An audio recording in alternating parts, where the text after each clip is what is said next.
Alhamdulillahirrabbilalamin. Wabihi nasta'inu ala umuri dunya waddin. Wassalatu wassalamu ala asrofil anbiya'i wal mursalin wa ala alihi wa sahbihi ajmain, amma ba'du.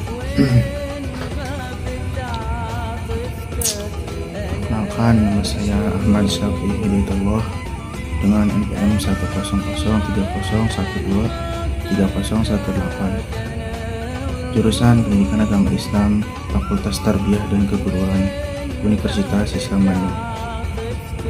Di video kali ini kita akan membahas topik penting yang sering kita bingung, yaitu tentang warisan.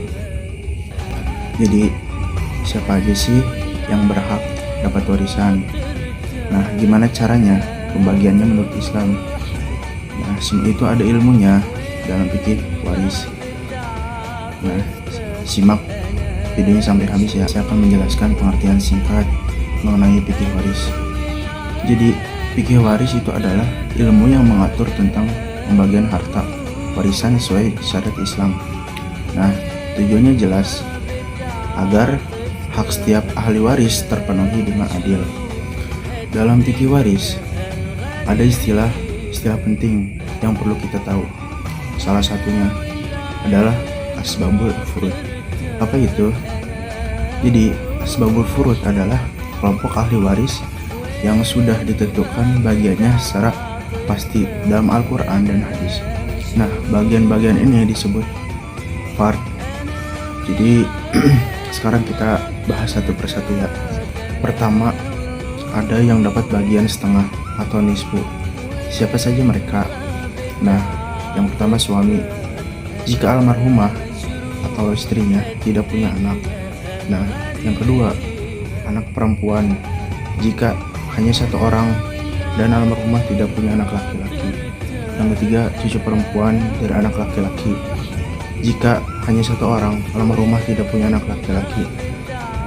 Yang keempat, saudara perempuan sekandung jika tunggal dan almarhum tidak punya anak atau cucu laki-laki.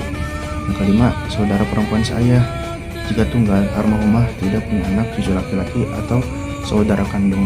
Selanjutnya, bagian seperempat atau ruku. Nah, istri jika almarhum suaminya tidak punya anak atau cucu laki-laki.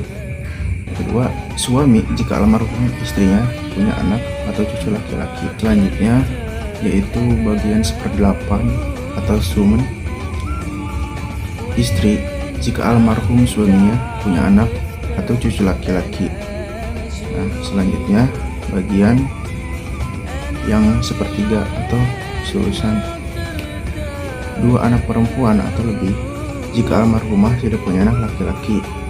Yang kedua, dua cucu perempuan atau lebih dari anak laki-laki jika almarhum tidak punya anak, cucu laki-laki atau saudara kandung.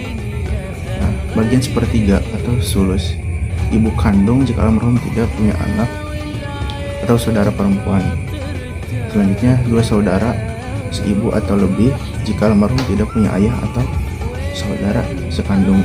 Terus yang bagian seperenam terakhir ya. Jadi bagian seperenam atau sudus, ayah jika almarhum punya anak laki-laki. Nah, selain asbabul furud, ada juga asobah. Mereka ini ahli waris yang mendapat sisa harta setelah dibagikan ke asbabul furud. Contohnya ayah, kakek, saudara laki-laki kandung. Nah, itu dia penjelasan singkat tentang siapa saja yang berhak dapat warisan menurut fikih waris. Semoga video ini bermanfaat dan menambah pengetahuan. Wassalamualaikum warahmatullahi wabarakatuh.